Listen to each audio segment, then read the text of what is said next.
Hey Spuddies, Potato McWhiskey here, and I just want to let you know that this video is late due to unforeseen issues behind the scenes that I won't go into, but the important thing is that I got to play it. I got to play Civilization VII, and I have so much I want to talk about. I have so much I want to say about the game. This video will be going over my feelings on the game. I will be making a detailed breakdown in the future that is more focused on the information and breaking down everything we know about the game, but today I just want to give you the opinion. Basically, I got an invitation to take a trip to Baltimore to the Firaxis offices, and I had a 3-hour hands-on with Civilization VII.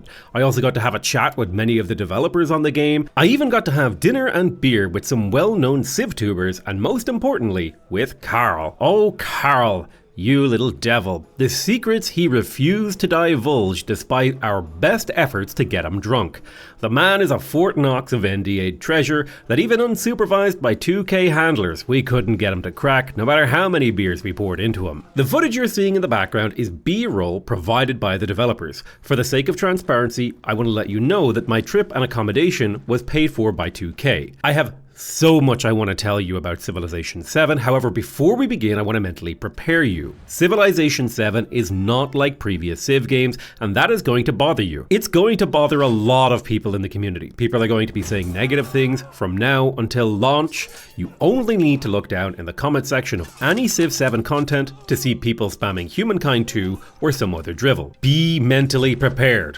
A lot of stuff is changing, and it might be good or it might be bad. We simply don't know yet. I don't know yet, and I played the damn game. So buckle in, because the journey to launch on February the 11th is going to be a rocky one. Just remember that the newest iteration of Civilization always gets pushback from existing fans. Just as gravity is inevitable, so too is the disdain for Civ sequels. And that's not to say that the feedback on those fronts is not valuable. There could be really valuable feedback in there. I just want you mentally prepared for social media to suck for a while. Let me set the stage. I arrived at the Firaxis offices. I walked through a beautifully crafted series of museum-like displays with wonderfully thematic drapery and friendly familiar faces. It was amazing. I was ready to see Civilization VII, or so I thought. That was until I laid eyes upon Augustus. My first impression of Civ 7 was one of revulsion. I genuinely hated and hate the way Augustus and the other leaders look on the title screen, and still now I find them ugly and off-putting. Hatshepsut and Amina aren't so bad, but man, Augustus and Benjamin Franklin are gross looking. I mean, I hate to be vulgar, but Benjamin Franklin looks like a reanimated, irradiated undead testicle. The leaders need a lot more work than I would expect from a game 6 months from launch, especially considering the art direction is one of those things you don't expect to change. I'm sorry to the Civilization leader art team for what I've said. I'm not trying to hurt your feelings for the sake of it. This is just how I really feel. Now, after that initial shock, I ate some cookies, I sat down to listen to the developers gush about the game that they had put together, and I started to feel just that little prickle of excitement laced with a pinch of skepticism. I was excited to try the game and see how it played. I played almost the entire 3 hours, stopping only to interview the developers. I held my need to go to the bathroom for the entire time. I am a true gamer. I played the game slowly and carefully, reading every single tooltip, reading every single ability that I could, pressing every single button that I could, regardless of advisability, like a squirrel QA engineer gone mad. And unfortunately, I have forgotten a lot of that information, but that's not very important because I remember how I felt about it. Some of the things I saw in the game were really exciting, and some of them made me feel a little queasy and a little uneasy. I generally came away mildly positive about the game. It was certainly interesting and different, and I am excited by the possibilities, but there's a kind of lingering shadow of unease. Now, after the gameplay and hands-on, we had a pleasant dinner with some drinks, and we questioned the developers and queried the creators about the game. Then I came home, and due to some unfortunate and unforeseen circumstances, there was a delay in getting this video to you. This is my own first impression and thoughts, unfiltered as of yet by the discourse, so do keep that in mind. If you have been ravenously consuming Civ 7 media since the embargo dropped, remember, this video was meant to release on Tuesday. It is now Friday. I'm going to be going through this video, starting out with the things that I loved and slowly progressing towards the things that I hated. The first things that I want to talk about are the S tier, godlike things, the things that are awesome and I'm super pumped for and I'm really excited about and I think are genuine leaps forward for Civilization. And the first one is independent people. I think these guys are an awesome evolution for the game. One of my favorite game modes for Civ 6 was the Barbarian Clans mode. One of my favorite ways to play Civ 5 was with a city-state focus. Independent people take all the best parts of city-states from Civ 5, Civ 6, and they mash it together with the Civ 6 Barbarian Clans mode. Sprinkled throughout the map are minor settlements that can start out hostile or friendly. These take the place of both barbarian encampments and city-states from the previous games. I really like this because it gives me a lot more choice with how to interact with them. If they're hostile, I can choose to fight them, earning experience for my great generals, pillaging resources, and even taking their land. Or I can choose to try and overcome that unfriendly disposition with the expenditure of diplomatic resources. By merging barbarians and free cities together, my overall agency and choice in the game has gone up, and both paths are incredibly rewarding to interact with. Personally, I loved playing peacefully with them because if you invest enough time and resources into an independent people, they will become a more powerful entity and they will evolve over time into a fully fledged city-state. And the part of this I found the most incredible was that I got to pick the suzerain bonus when they evolved. Granted, it was from a randomized list of choices, but I still think this is a masterstroke of game design. It forks off of and interacts so beautifully with so many systems. First of all, randomizing the choices that are available to me means that there isn't always an automatically best choice, but giving me a lot of choices means I have a good chance of finding something that I really want and that I will be happy with. But also, if I pick a bonus that's just a little bit too damn good, I've just created something that other players are going to want to fight with me over. I've just created something I care about. I love this. How many times did you find a city-state in Civ 6 and it's one of the ones you just don't care about that much? Now I'm going to care because I have a role in the development of them. It's beautiful, it's perfect, it's an amazing evolution because there's so much interaction available, right? Like maybe I don't pick the best bonus available because I don't want to encourage other people to try to steal this from me. If I pick a bonus that's too good, they're going to try and take it. They're going to be eyeing my city-state with their little greedy, beady eyes. So maybe I pick a slightly worse bonus, safe in the knowledge that they might put their energy into a slightly better city-state that someone else made. Or maybe I troll somebody by making friends with a city-state near them and picking a bonus that I know will not benefit them and then keep bribing that city-state to attack them and harass them, forcing them to build stuff they don't want to build. Or maybe I know one of the other players is doing a city-state focused game, right? So I pick a bonus that benefits me, but if it gets stolen from me, won't be that useful to them. Like it gives me a little bit of tempo, but it's not that big of a deal if it's taken away.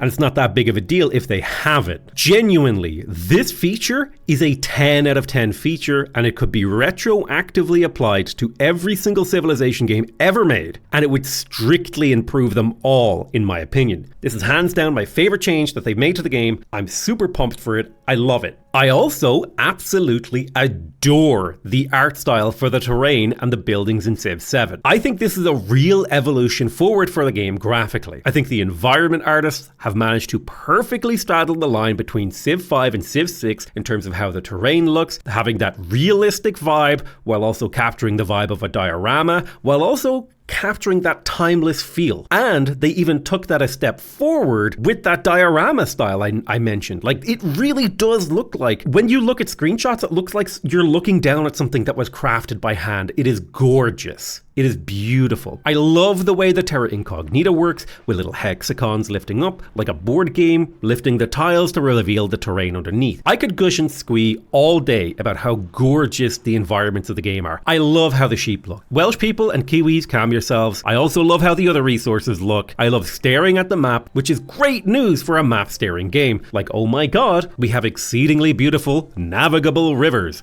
The game is gorgeous. It is beautiful. The natural wonders capture the beauty to a level where I am excitedly planning trips to these natural wonders in my head after seeing them in game. This is what Civ is about, to evoke the feeling of wonder and amazement of the natural world, to evoke the awe-shattering despair and horrors of total war, to evoke the human journey through history. And I think the art of the units, the terrain, and the building, everything, excluding the leaders and the UI, are absolutely breathtaking to me. We'll talk about the things I didn't like later. The next thing that I love is that we're going to be getting leaders in the game who weren't necessarily the heads of state.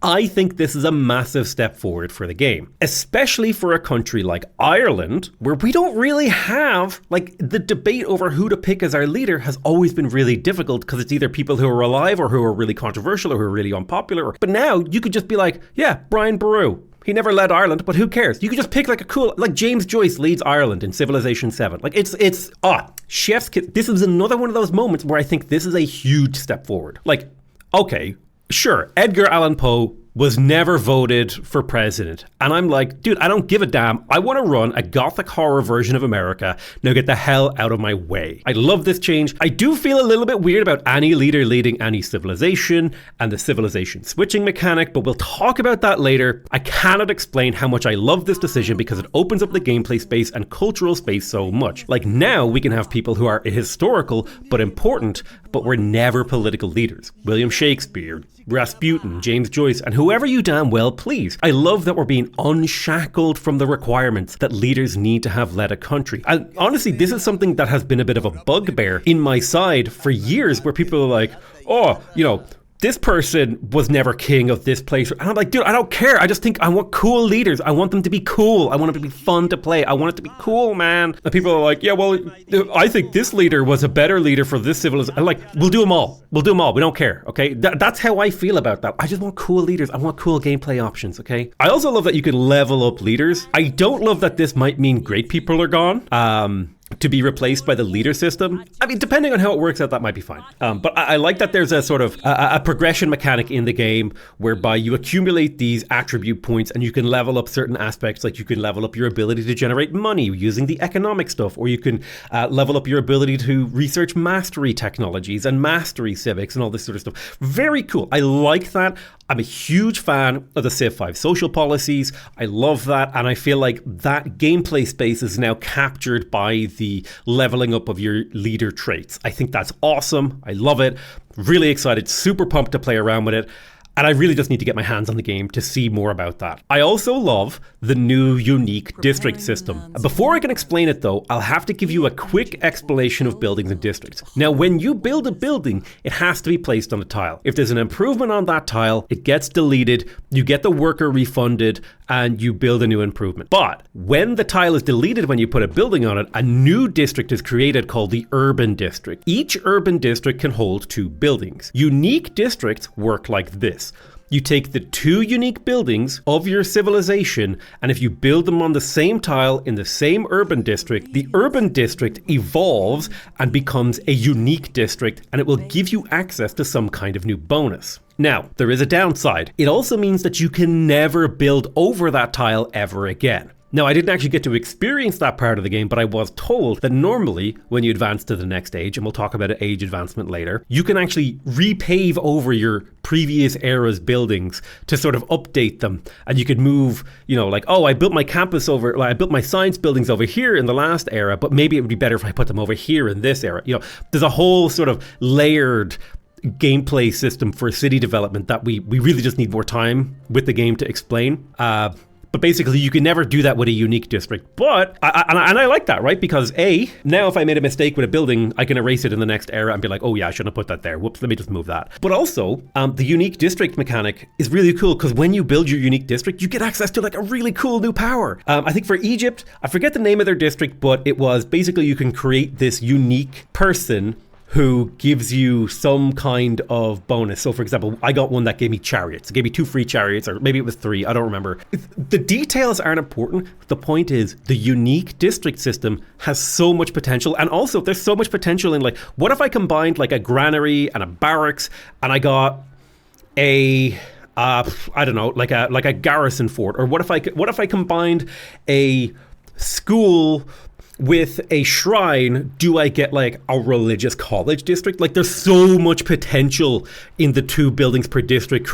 Like the Lego, not the Lego, the Tetris, the Lego, like the combination. Like, oh, dude, I can see the potential. My mind can see into all billions of possible futures where this mechanic becomes insane. Like in some mod or whatever. They probably won't do it in the base game because that'd be crazy complicated. But modding is going to be insane if they take advantage of that. Another thing I love about the game is that some units now have extra abilities. They have special mechanics. They have special actions that they can take. I think this is really awesome. It completely opens up the design space for unique and interesting units, because now it's not like, okay, this unit has +5 combat strength on hills, this one has +2 when defending. It's like, this unit has 5 less combat strength than other units, but if you press this button, it detonates and kills everyone around him. Like that's a wild example, but the only one I actually played around with was the Scout. Now, the Scout had, from memory, 2 abilities. One was you give up your movement for a turn and you get +1 vision range, and you scout the Fog of War for tribal villages, right, for goody huts. And this is incredible. Like, it doesn't reveal all the Fog of War, it just tells you where the goody huts are. How many times have you been playing Civ and you've left like a little patch of terra incognita right by your borders, and you're like, whatever, there's no way there's a goody hut in there. And like 40 turns later, your borders expands, reveals it, and there was a goody hut lying there the whole time. Like, now you can avoid that situation. There is a price. You have to give up a turn of movement, but then you can see into the Fog of War and know what is lurking out there. And the goody huts, by the way, oh my god, there were so many different kinds. There was like caves, there was like settlements, there was like a band, like goody huts. This is another area that I love. I really wanted to see and develop even narrative events and all this crazy stuff to do at goody huts. The Scout also had another ability. It was like a fortification action where they built like a little watchtower where they don't move anymore, but they get +1 vision range, which means this is amazing. You just park one of those on your neighbor's borders and he'll be like, bro, what are you doing? And I'm like, I'm making sure you're not moving military towards me. Anyway, I love it. I love this gameplay space. I love that units are getting actions, and this new unique actions for units kind of takes up the design space for units promoting, because now we have great generals, and this is another feature I love. Now your units don't level up. Now just great generals or army commanders, they level up, and they completely revolutionize and change the game from a war perspective. So basically, your units no longer gather experience.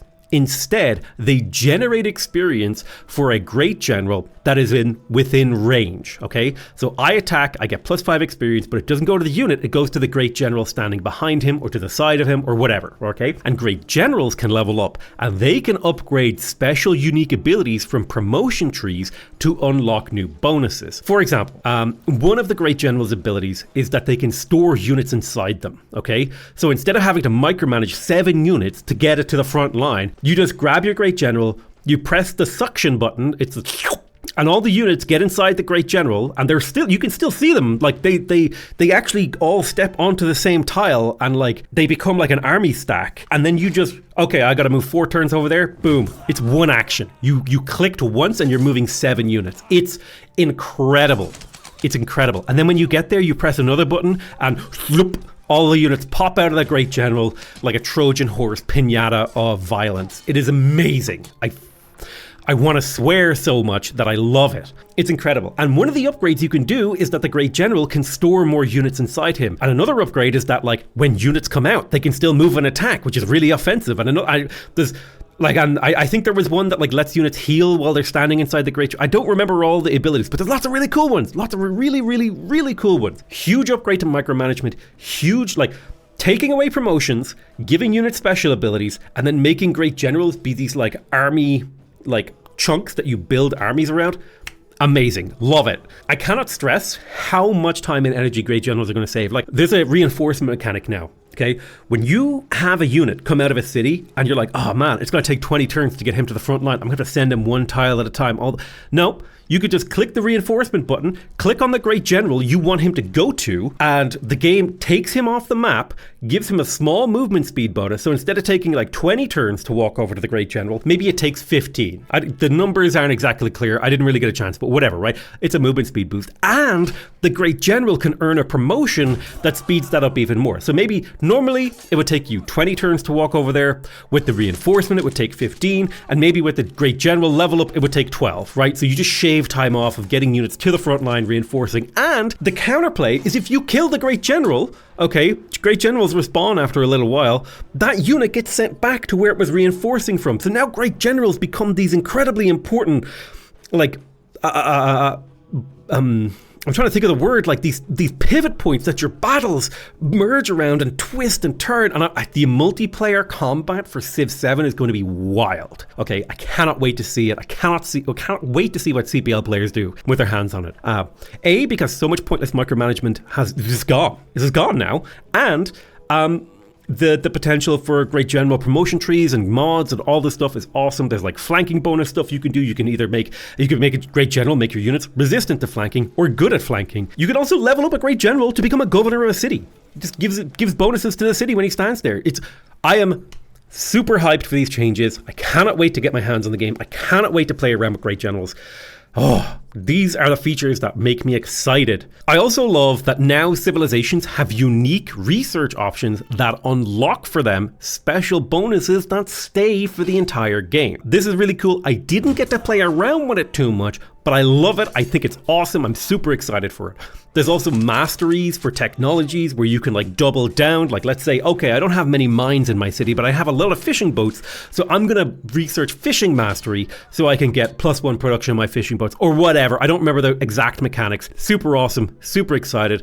We don't have a lot of information about it, but I think it is sick. It allows me to trade science for something else. Science has now become a resource instead of like, oh, I need to get to the end of the tech tree. I need to hit these notes. It's like, oh, damn, I have a lot of fishing boats. Maybe it's worth it to not research this other tech and instead to research fishing again to double down on that. I can't explain to you how these decisions that they've made are master strokes, okay? And again, a lot of these decisions, they could be retroactively applied to previous Civ games and they would just be strict improvement. These are the things I'm excited about. There are things that I have mixed feelings about. For example, builders. On the one hand, I love that builders are gone because I don't have to micromanage builders and workers in the late game. On the other hand, that's a really fun mini game. It's really fun to play around with builders and it's also kind of central to the Civilization VII identity. Like Civilization VII's identity is builders. Not entirely, but like it's in there, like moving citizens and builders and all this.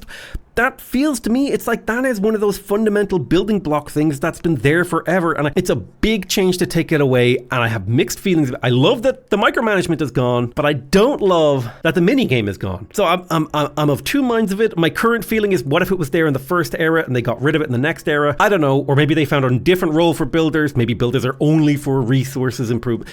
Whatever. It just feels like builders are missing. That's what it really feels like. It feels like builders are missing, citizen placement is missing. I have a little bit of trust in the developer that they will get it there. I have a little bit of trust and a little bit of hope. It still feels missing to me. I'm hopeful that I will just get used to it and I will get over it. I really like that I don't have to micromanage. Okay, that's the part that I love. But we'll talk more about the things I don't like later. One of the things I loved was the changes to diplomacy. So gone is the diplomatic bartering table. No longer are you going to trade 5 Greg sausage rolls for, Barbarossa to declare war on Sumeria. Instead, it's like, hey, I would like to initiate a trade treaty with you. And then the other person has like a series of decisions that they can make. They can say like, oh, I spend the same amount of resources that you spend offering this to block it. Or I can spend no resources and let it go ahead, but the person who initiates it benefits more than the person who receives it. So like, let's say, all right, let me lay out a simplified version of it. Okay. Let's say I want to trade with Gandhi, okay? I chat to Gandhi, I'm like, hey, yo, let's do a trade treaty. And the trade treaty is, I get +2 gold per turn and Gandhi gets +1 gold per turn. Gandhi can say no, and it cost me 10 diplomatic points to initiate it, so he has to spend 10 to block it. Or he can spend 0, give me 2 gold and get 1 per turn. Or he can spend 5, half of what I spent, to get the second half of the bonus, and then we both get +2. And this system, I love it. It's going to be wonderful for multiplayer, I hope, and it's going to be wonderful for single player. I think it's a lot better than the bartering table. I'm excited for it. I'm interested to see where it goes. I feel like the bartering table has been plaguing 4X strategy design for decades, and I'm glad to see people trying to move away from it. I'm like, they tried it in Humankind. I don't think they did an amazing job, but most of the things in Humankind, I feel like, were hamstrung by decisions unrelated to the game's design. Like, the problems of Humankind, like, Humankind is actually like a really thoughtfully designed game, but they just didn't quite make it work. You know what I mean? And I think Civ 7 might be able to make some of those things work. I'm hopeful, but I love this direction. It's cool. So that covers all the things that I loved and liked about Civ 7 during the hands-on. Now we're going to move to the things that I felt pretty neutral or ambivalent about, or simply things that I don't have enough information to give you a hard opinion on. When you improve resources in Civilization VII, the resource that you improve, like if you improve a sheep, it goes into a screen that's not unlike a great work screen from previous Civilization games. It goes into this sort of resource stockpile, and every city in your empire has a number of resource slots, and you can slot in these improved resources to give that city some kind of bonus. From memory, I think sheep gave you like +2 food and +2 production, and you could put that in whichever city you wanted. I think my capital had 4 slots and my settlements had 2. There was also camels that like gave extra slots. There were also resources that unlocked global bonuses that worked in all of your cities, like a reduction in unit production costs. My current sense of the system is that it just feels a little undercooked, and it's not all there yet, but I think it could be a nice step forward from resources being entirely local or global. I see the potential for the system, and it could be an evolution, but I also see it as potentially being fiddly and annoying. It does interact with trade, but I also didn't love the new trade system. I didn't hate the new trade system either, it's just different, and the UI wasn't all there, and it wasn't very intuitive because the game didn't explain itself very well, because I think they're still working on the actual feedback when you're playing. I'm kind of reserving judgment on it for now, but my first instinct is that this could be really, really cool and really, really fun. When you send a trader to another city, you can duplicate sort of the person's resources. Like, let's say, okay, I have a city of Rome and I've got 2 silver and a sheep. If somebody sends a trader to Rome, they create a copy of that 2 silver and 2 sheep in their empire that they can put in their cities. And that's kind of cool. It also might feel a little fiddly. I'm kind of reserving judgment. Right now, I'm waiting for more information. I need to see the system get a little bit more developed before I can tell you if it's good or bad. Right now, my impression is it could be a step forward. It could be a fiddly, boring thing. Now, Civ 5 fans will be happy to hear that happiness is back, and Civ 6 fans are going to be happy to hear that government cards are back. There is going to be zero overlap between those two people being happy when I tell them that those two systems have been combined into a single system. Basically, you accumulate happiness over time. When you have excess happiness, you accumulate it, and this occasionally unlocks a new government slot for your empire that you can plug in cards that you unlock through the civic tree. There are unique cultural cards and stuff like that. I wasn't completely blown away by it, and there is some interesting interactions with the end of era crisis, but amenities are gone and they're replaced by happiness, and I feel pretty ambivalent about this change. I don't know. I'm like, genuinely, it's that's how I feel about it. It's whatever. Specialists have been changed. Now they give you a flat bonus to science and culture, as well as enhancing the buildings in a district that they have been placed in. I think the example that was given to me is like, if you have a building that gets +1 adjacency for every district nearby, if you put a specialist in there, it now gets +2, and then another specialist +3, so on and so forth. It has the potential to be really fun, but it also has the potential to be really tedious or punishing of mistakes, and specialists also use up food and happiness. So I think this feature is going to really be a rubber meets the road kind of feature that I really need to see more of to settle in how my feelings are. Right now I'm kind of like, oh, okay, but I could go either way on that one. Now, unfortunately, during my gameplay, like I said earlier, I was playing really slowly, so I didn't get to see the era transition crisis. Conceptually, I like the idea and it could be interesting. It could also be really tedious and repetitive. if the same crisis happens every time. Now, the developers have said that the crises are random and that there will be a variety of choices, but kind of like narrative events, like the 10th time that you've seen the barbarian invasion, it's like the 10th time that you read the comet has been sighted, like it's kind of like, okay, I guess we're doing this old, you know, song and dance again.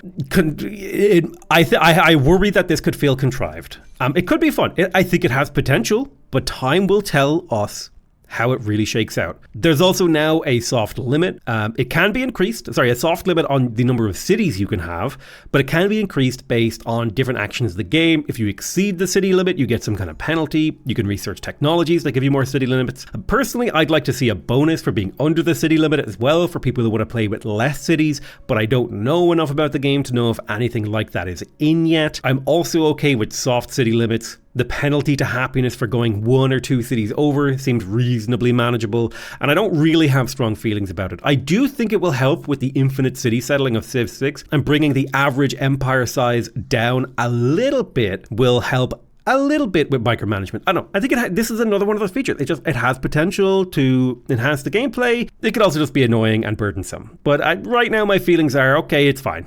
It's fine. I actually quite liked the idea of there being 2 tiers of cities. So basically, when you settle a city, it is like a settlement or a town, and then you have to spend a certain amount of money based on the development of that town to actually turn it into a city where you have control of the production queue. Otherwise, all of the production in that city, when you initially settle it, is just turned into gold, and the only way you can build things in a settlement is by spending gold, which is kind of fun and interesting, right? Because the other half of that is they send, you can tell them, you can also specialize them in a particular direction, and you can tell them to send their food to your real cities, which means you could have like a rural city that makes all the food, and then that food can be exported to your urban city where you have a lot of specialists. So there's a lot of potential there, or you could just have each city be a city. There's a lot of potential in this system, and I'm excited to see how it goes. Again, it's a rubber meets the road kind of thing. I need to know more. I need to see a little bit more. It does feel like a nice sort of evolution of the puppet mechanics from Civ 5, and I'm cautiously optimistic about it. I want it to be good, but we're going to find out if it's good or not. I really like the idea of building breadbasket rural cities, feeding another mega city. You know, I'm curious about it. Maybe the 1 city challenge is you only have 1 city with a production queue and every other city is a farming town. Like, there is potential here, and I am interested to see where it goes. Now, I'm pretty ambivalent and neutral at the current time about civilization switching between the eras. I feel a little bit weird about it, but ultimately I think it boils down to I just don't have enough information. And part of my ambivalence and dislike here comes from the fact that I didn't really like that system in Humankind. Now, if the system works like this, right? Like if you start out as Egypt and then you become whatever Egypt became after that, and then you become whatever that became, like trying to think of a good example here. Okay, let's say I started out as the Normans, right? Just these are not going to be good examples. I started as the Normans, I become England, and then I become the UK. And my bonuses are thematically similar, but they evolve a little bit, and it's really just the name of my civilization changing, but my gameplay vibe is kind of similar. That I'm okay with. But if it's like, oh, I'm Egypt and I evolved into Mongolia and then I'm then I'm Vietnam. That's going to feel weird, you know? It'll be fun. It'll be fun sometimes because I think that would be really cool as a game mode. As a default, it feels weird. I think it'd be cool if there was like a little box like force historical choice or something. I don't know, okay? That's where I'm at on that one. It feels a little weird. I have seen stuff like this work in Millennia. I'm cautiously optimistic that the developers are really intelligent, they're really considerate, they're listening, they're working on it. I'm cautiously optimistic about it. It's similar to my initial negative reaction to there being only 3 eras and breaking the game into 3 chunks. I think reassurance will come when the developers release more information. I really want to know more because I think this is another one of those features where the rubber meets the road. This could make or break the game. It's a really ambitious choice, and I don't mean to be a prophet of doom here, but if it's done poorly, it'll literally kill the enjoyment of the game. But if it's good, it'll rock my world. And genuinely, I think like stuff like civilization switching, non-heads of states, and the ability to pick any leader with any civ, and possibly even the removal of builders and a couple of other things, these will hands down be the most controversial things about the game, and I think there will be endless discussion and doomsaying before the launch of the game. And if the game does do poorly, I'd bet these things that are being pointed at as being the thing that killed it. Those three things being Civ switching, non-heads of state, and the ability to pick any leader with any Civ. Now, writer's note here, this was meant to release a few days ago, and I feel like my predictions here have somewhat come to pass based on the discussion around the game on Twitter and on the Civilization subreddit. Not to say that those people are wrong. These could be the things that will kill the game, okay? Don't just dismiss that. These could make the game not feel like Civilization anymore, and that is valid feedback that we need to listen to and discuss. Now, the next area that I'm pretty ambivalent about is actually the narrative events and random events. When it comes to strategy games, I'm pretty neutral and ambivalent about it. I think they work really well in games like Crusader Kings and Old World, where you're playing a character, sort of like D&D, where you're a character and you're role-playing, and characters are central to the gameplay and story. I think they work a lot less well in games like Victoria 3 or Civilization. For me, this mechanic will be an annoying pop-up every few turns that I hover over the text and I see which one gives me plus 10 gold. I click that one and I never ever read the text. I'm sorry, I'm not going to read them. I don't think in the last 10 years that I've been playing Paradox Grand strategy games, I've ever read one of the event pop-ups from start to finish. I mostly just click on them based on what the tooltip says it will give me. I just do not like reading when I'm playing a video game. I have played World of Warcraft for like a decade, and never in my life have I voluntarily read a quest text. If the quest marker was missing, I would just Google the answer. Or, in the worst case scenario, read to find out where I'm supposed to go, or ask in chat. I don't like reading when I'm playing games. This is how little I care about narrative events. I don't hate them. I simply find them annoying and tedious, and I nothing them, okay? That's how, my biggest worry for Civ 7 in this regard is that there might be potent bonuses hidden behind randomized and long event chains that require specific conditions to trigger, which requires me to not only memorize the specific conditions to trigger and play in a very unintuitive way to try to get them to trigger, and then I have to memorize the set of correct answers in the event chain to get the bonus that I want. That to me sounds like hell on earth. It's one of the reasons I hate corn laws in Victoria 3, and I straight up just refuse to do corn logs, not because it's not powerful or I couldn't learn how to do it. It's because I just hate it.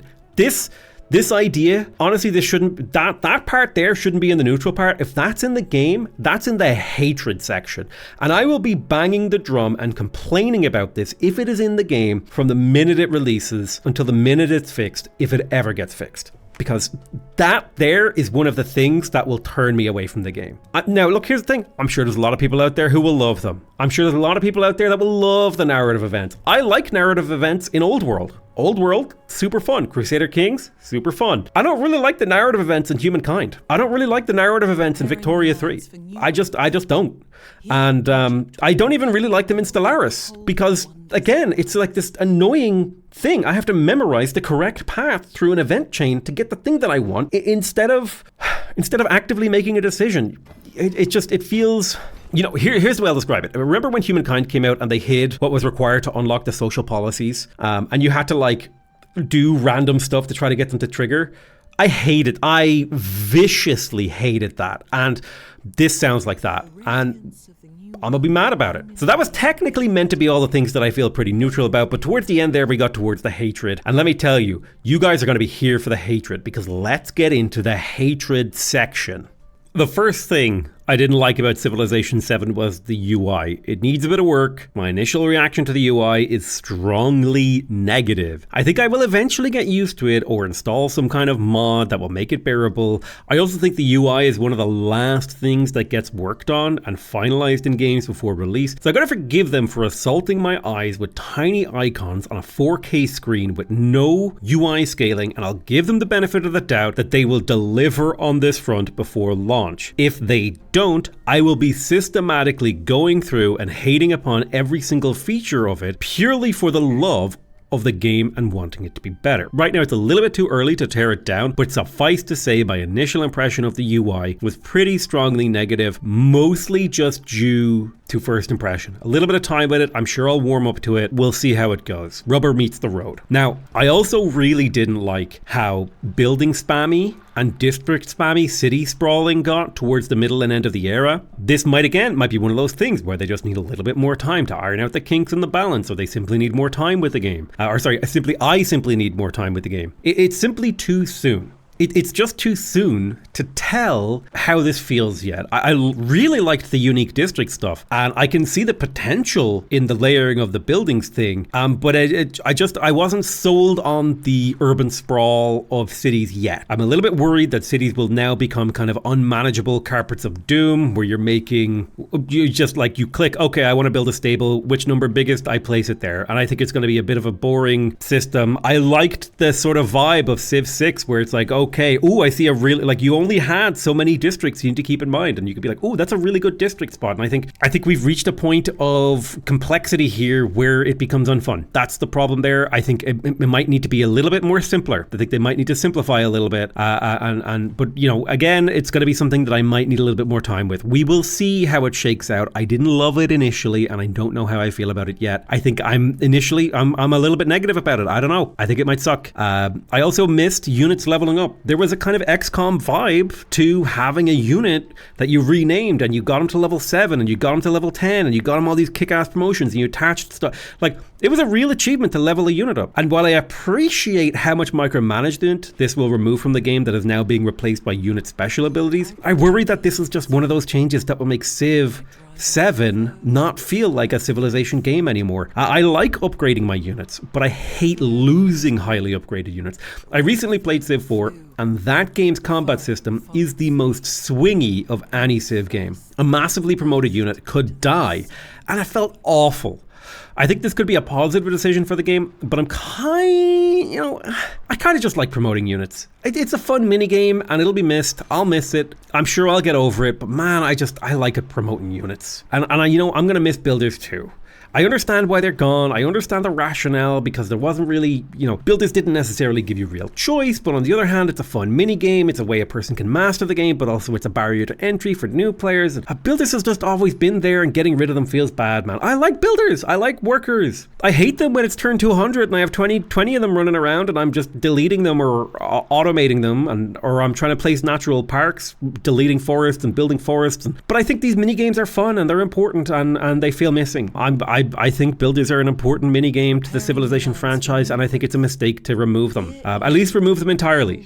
Choosing what improvement you put on a tile, that's always been there, and I think removing it is a mistake. Now, fair enough, okay, the developers have a point. It was never really, like, you just put mines on hills and lumberyards on flat land. There was always a correct choice, but I think I would like there to be not correct choices. I would like there to be more choices. Yeah, I don't know. I understand that they're taking choice away in some areas and putting it back in other areas, but man, I just like having builders, and I like moving my workers, and I like moving my citizens. I will get over it, I'm sure. Maybe like in the first era, when a city grows, instead you get a worker, right? And you could walk that worker over to a tile, and they create an improvement, and then you abstract that out in era 2 and era 3, right? I don't know. Maybe instead of roads appearing instantly between cities, maybe when you settle a city and the road is being created, like a little team of builders with hammers goes out and they slowly build that road over a few turns, right? And I think little things like this might make it feel like builders are back. And I just miss them. I just miss them. I don't know what the solutions are. My solutions are probably stupid. They probably won't work, but I miss them.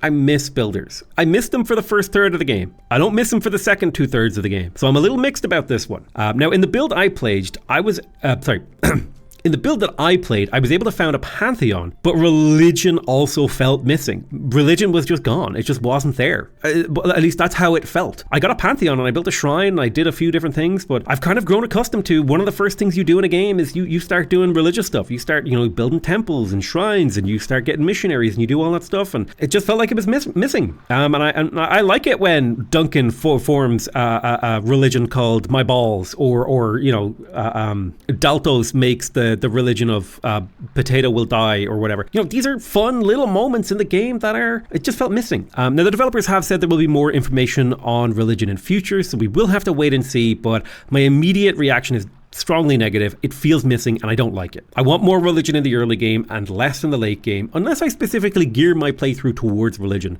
I really liked Faith in Civ 6 and it feels missing. I really liked Faith in Civ 5 and it feels missing. And I haven't decided. I haven't figured it out yet, but I don't know I don't know where I land on this yet. I just know my initial reaction is I don't like it. The simplest way I can say it is, again, I just feel like it's missing. Here's the thing I hate. Probably hate it, but would it be the thing I hated the most? It was the leaders, dude. I hated the leaders. Like, not who they picked, not their abilities. I hate the models, okay? Again, I'm really sorry to the Civilization leader art team. I'm so sorry. Like, you guys clearly talented and clearly hardworking, but Augustus and Ben Franklin look sick and unwell. They look like they have pox. They look like their skin is wrong. The color of they just look wrong. There's something about the lighting or the textures or the whatever. It's uncanny valley. It's unsettling. I don't like it. I hate them. I genuinely prefer Civ 4, Civ 5, and Civ 6 leader style over the leader styles of Augustus and Ben Franklin. Now, here's the thing. Amina and Hatshepsut looked great. That third guy whose name I forgot, he didn't look so good. But the two ladies, whoever did the ladies, nailed it. Okay, I think they looked great. Really liked that. Like from memory, off the top of my head, I think Amina looked the best out of them all, and I think she was the one that made me feel the most like I was looking at a Civ 6 leader, that like an early Civ 6 leader that wasn't too much of a caricature, and the other ones I just didn't like as much. So Amina's style is great. Don't like the other ones. Oh, and the other thing I don't like about leaders is in the diplomacy screen. Dude, oh my God. I couldn't put my finger on this, on why I hated it. And this is actually being inserted into the script ad lib after the stream the other day on Tuesday, when somebody said that it feels wrong for the leaders to be talking to each other and not to me. I 100% agree. They need to just go back, get rid of the leaders talking to each other across the screen on a theater. Ever since like the early days of Civ, Gandhi talks to me, talks through the fourth wall to me, the player. Doesn't talk to my avatar. I want him to talk to me. Look at me, the player, and it feels wrong for them to look to the side and talk to each other. It feels like I'm not in it anymore, and it's such a subtle little thing, and I understand what they were going for, but no, they need to talk to me. I understand that they don't want to go to a separate screen. Like, I'm sorry, but this is absolutely draw a line in the sand. This is something that cannot change. And honestly, the Civ switching thing is also another thing where I could understand if people draw a line in the sand there, but man, like when it comes to the leader interaction screen, the leader looks at me, they talk to me, they talk crap to me, they don't talk crap to each other, okay? Amina, I want Amina to look me in the eye and tell me she hates my guts. I don't want her to say, I hate the immortal representation of you that you've picked at the start of this. No. It was one of the things I didn't like about humankind. Because if there's two people on screen, I'm watching both of them. You know what I mean? No, I want to look at one person. I'm interacting with this person directly, and I want them to hate me.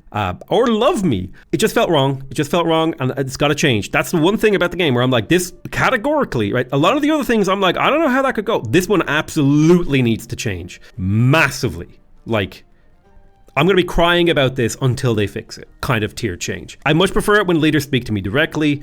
There's something really fun about it. You ever played Civilization Colonization where the king is like, oh, kiss my pinky ring or whatever, and the leaders are throwing shade? There's something really quintessentially Civ about it, and that's missing now that they bark across the screen at each other. Don't like it. Needs to go back to the old way. Absolutely, that's a bridge too far. Now, I don't know where else I land on a bridge too far, but those are all the things that I really didn't like about Civilization VII. Now, there is another tier of things, and these are things that I'm worried about, okay? Things I don't necessarily have much to say or much information on, other than I feel weird and worried about them, okay? So, for example, I think the plan to launch on all platforms simultaneously is crazy. If they pull that off, it's like insane. They were not joking when they said this is the most ambitious Civilization game ever made. Across all dimensions, including this one, that is absolutely true. And I'm worried about launching on, it's launching on the Nintendo Switch and PC on the same day, okay? The Nintendo Switch, I don't even remember what year that was made in, but that hardware is aging and ancient, and I'm worried about the effect that that's going to have on the game's development, not only before launch, but in post-launch support, because they want every platform to be on the same patch, on the same build, getting the same updates with cross-play at You know, like, I'm genuinely worried about that. I'm worried about the future support. Now, the developers have said they got this in the bag. They think they can do it. They know they can do it. The proof will be in the pudding. They'll show us. But it's ambitious and it's insane. Now, I have a little bit of faith in them because he's confident, but man, he looked confident, but maybe I don't know enough, okay? They looked confident when I said this to them, but maybe I don't know enough. I mean, there's a chance that they can do it, but holy crap, do they have their work cut out for them. So in conclusion, there's a lot of really exciting things coming down the pipeline for Civ 7, but I think there's a lot of worrying things that maybe a little bit too much has changed too quickly and it's not going to feel like Civilization anymore. I think I'm in the cautiously optimistic but skeptical critical state of mind. Sorry. I think I'm in the cautiously optimistic, but I'm also skeptically critical. That's where I'm at. That's my state of mind right now. There are things I love, things I hate, and things I'm interested in hearing more about before I make my final decision.